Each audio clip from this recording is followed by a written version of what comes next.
영적 갱신을 위한 이 새벽기도에 오신 여러분들은 단순히 한 명의 기도가 아니라 여러분들은 가족들을 대표해서 가족들을 위해서 기도하기 위해서 오신 한 사람이고, 또 우리 교우들 전체를 대신해서 우리 영적 갱신을 위한, 우리 교우들의 영적 갱신을 위한 기도하기 위해서 모인 우리 믿음의 가족들이기 때문에 여러분 역할이 크다. 또 그리고 이 역할을 가지고 이 믿음의 일을 함께 감당해 나가자 말씀드리고 싶습니다. 우리가 살다 보면은 우리 개인의 삶 속에서 아니면 뭐 공동체 속에서 분수령, 분기점과 같은 그런 사건들이 있습니다. 그러니까 이 분수령이다, 분기점이라고 하는 것은 어느 갈림길에서 나눠지는 길이다, 아니면 어느 중요한 데서 선택해야 되는 이런 것을 말할 때 우리는 분수령이다, 분기점이다 이렇게 말을 할 수가 있습니다. 예를 들면 사도 바울은 다메섹 도상에서 예수님과의 만남을 하게 되었습니다. 이제 예수님 핍박하기 위해서, 예수 믿는 사람들을 핍박하기 위해서 이 다메섹으로 가다가 그곳에 예수님을 만나는 사건이 있습니다. 그의 삶을 예수님과의 만남을 통해서 완전히 뒤바뀌게 되어집니다. 그가 걸어오던 길에서 완전히 다른 길로 걸어가는 한 사건이 바로 다메섹 도상에서의 예수님과의 만남입니다. 어떻게 보면 이 사도 바울에게 있어서 그의 삶의 이 분수령, 분기점이라고 하는 것은 다메섹 도상에서의 예수님의 만남이다라고 할 수가 있습니다. 그리고 그 만남 후에 그는 결단을 하고 주님의 길을 걷게 되었습니다. 사케오, 세리장으로 자기만의 삶을 살았던 이 사케오는 그가 여리고성에서 예수님을 만나게 되었습니다. 그는 다른 사람들의 눈을 피해서 무화과나무 같은 큰 나무 위에 올라가서 자신을 감추고 예수님을 만나려고 하죠. 그때 예수님께서 오셔서 사케오야, 너 속히 내려와라. 내가 오늘 너희 집에서 유하해야 되겠다라고 하는 예수님의 말씀을 듣게 되어지고 나무에서 내려오게 되어집니다. 이 예수님과의 만남은 그의 삶의 분수령이었습니다. 그리고 그의 삶이 그때부터 바뀌어지게 되어집니다. 완전 바뀐 삶을 살아가게 되어집니다.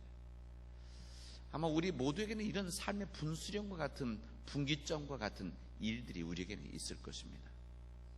저에게도 여러 가지 분수령이 있지만 그 중에 한 가지가, 저는 제 미국에서의 목회 가운데서 부족하지만 한국교회에 대한 거룩한 책임감을 가지고 작은 촛불이라도 켤 수 있도록 그 마음으로 집단 귀국해서 영주권 반납해버린 사건입니다.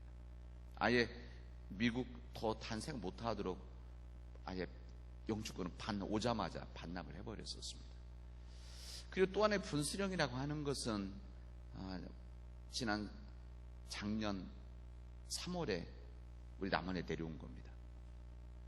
저에게는 이 삶의 한 분기점이다, 이런 생각을 해봅니다.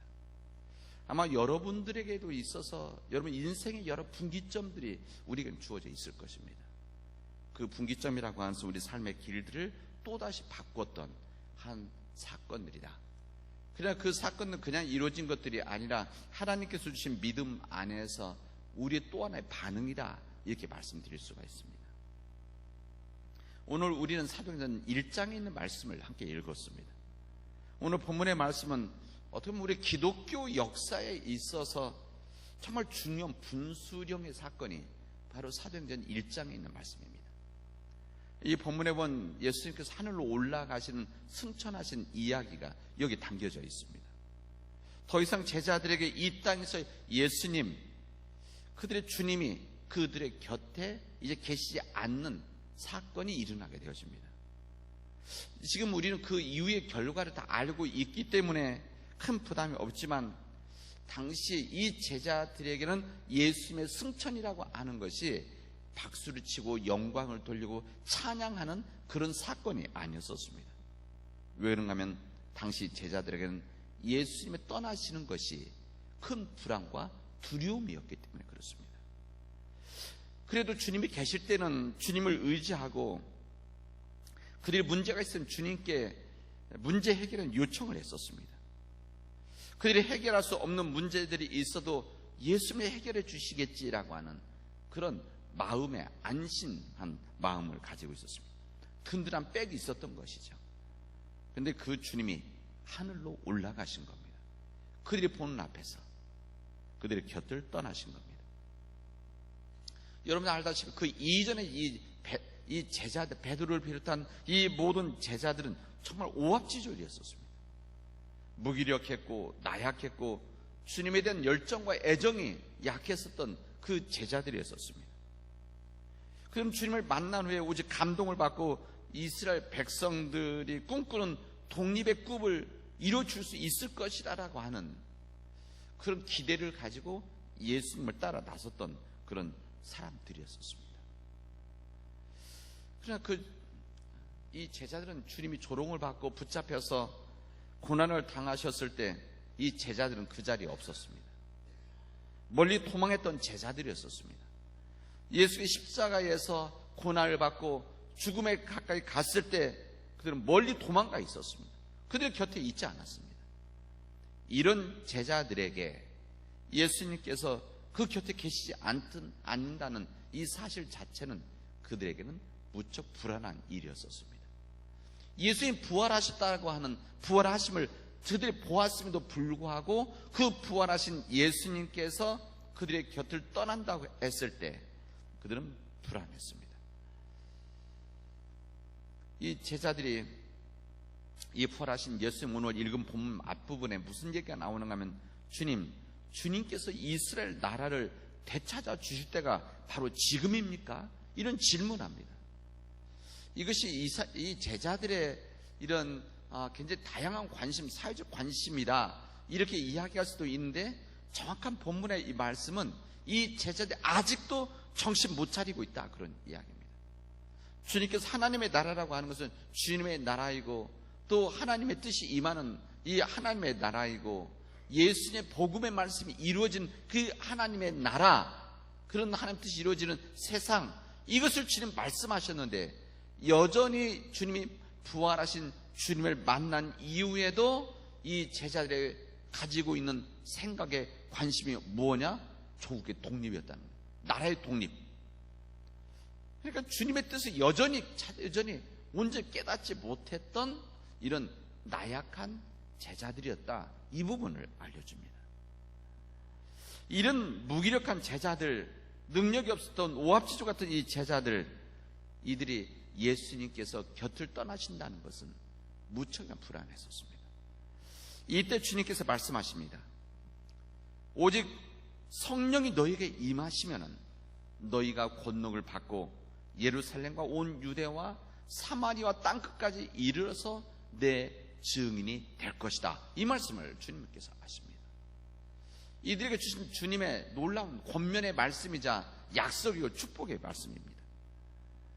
이 말씀을 마치신 다음에 그들이 보는 앞에서 하늘로 올라가셨다라고 성경은 증언합니다. 이 본문의 이 부분이 바로 이 1장 8절 9절 말씀이 그들은 이 기독교의 분수령이었습니다. 초대교의 분수령이자 이 제자들의 분수령이었습니다. 이들은 두 갈래 길이 있습니다.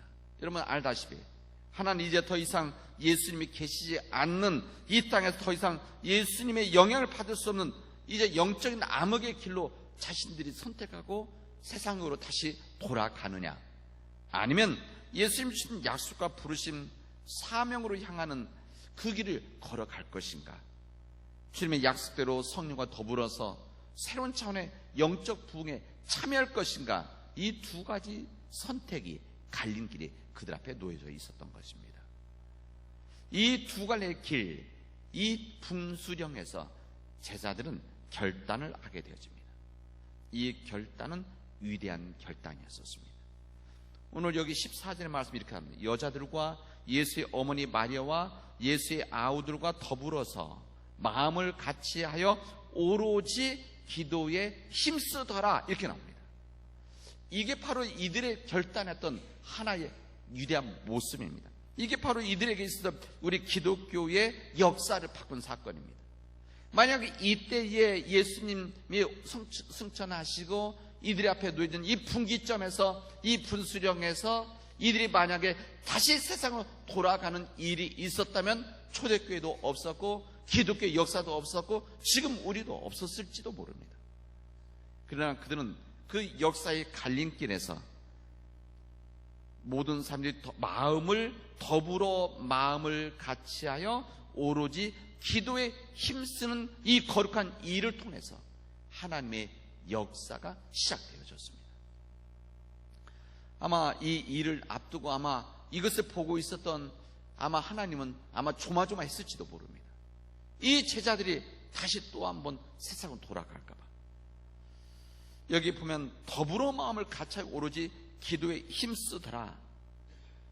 이들의 앞에 놓여져 있던 이 삶의 결단, 믿음의 결단, 그리고 이 문제, 교회에 있었던 모든 문제 해결은 이 실마리로 풀어졌습니다. 이 제자들의 이 모든 문제들이 더불어 마음을 같이하여 오로지 기도에 힘쓰더라. 이것이 그들의 당면의 문제를 해결하였고, 이 말씀이 그들 이후에 있었던 교회의 모든 문제에 봉착했을 때 해결해 주었던 말씀입니다. 오로지 기도에 힘쓰더라. 위기에 닥칠 때마다 이 초대교회가 목숨을 내놓아야 되는 이 위기에 처할 때마다 더불어 마음을 같이하여 기도에 힘쓰더라.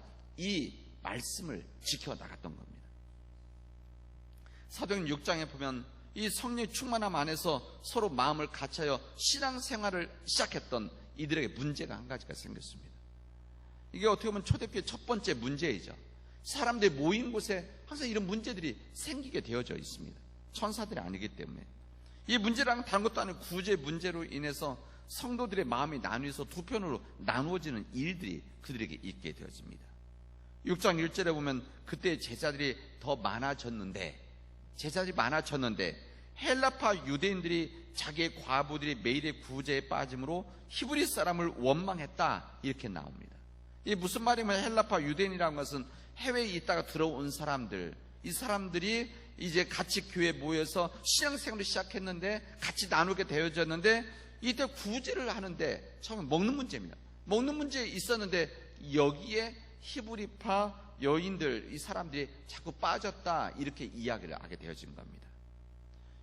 이게 바로 교회 문제가 됐다는 겁니다. 여러분 아시죠? 이 대부분의 교회 문제라고 하는 것은 무슨 심각한 신앙의 문제, 이런 문제로 생기지 않습니다.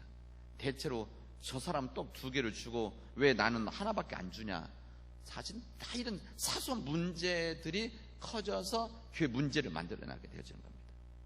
이 초대교회 이런 문제로 마음이 나누어져서 좀 힘든 위기 상황이 되어진 겁니다. 이때 만약 지도자들인 이 사도들이 이 문제를 대충 해결하고, 만약 대충 문제 덮어놓고 그냥 가자, 뭐 적당히 해결할 수 있겠지, 이럴 수도 있었을 것입니다. 아마 그랬다면 이 초대교회는 초기에 위기에 복면했었을 것입니다. 아마 상처들 받았을 것이고, 아마 처음 시작됐던 이 부흥의 바람이 벽에 부딪히는 사건이 일어났을 것입니다. 이때 위기가 찾아왔을 때 그들은 놀라운 결단을 하게 되어집니다. 이때 사도들이 이렇게 이야기합니다. 형제들아, 너희 가운데서 성령과 지혜가 충만하여 칭찬을 받는 사람 7을 택하라.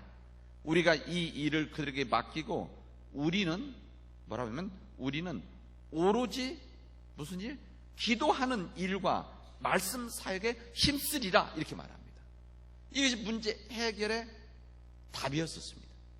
이 문제가 있을 때 대충 덮고 아니면 세상적인 방식으로 설득하고 이야기해서 권면하는 것이 아니라 이 모든 일들 앞에 그들은 뭐라고 얘기하냐면 오로지 우리가 기도하는 일과 말씀 사역에 힘쓰고 이 문제 해결할 수 있는 방법은 사람을 역할을 나누어서 이 일을 맡기도록 하자. 지금은 안수 집사님입니다.